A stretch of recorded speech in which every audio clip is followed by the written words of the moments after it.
sa bahay nga na, patistingan siya ng Oreo.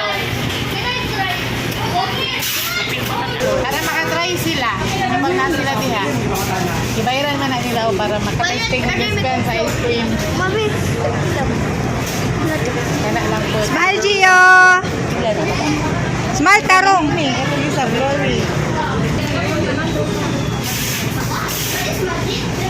Okay, meeting. Dos. Yama. Nakay dos. Salang. Dos. Ano ka?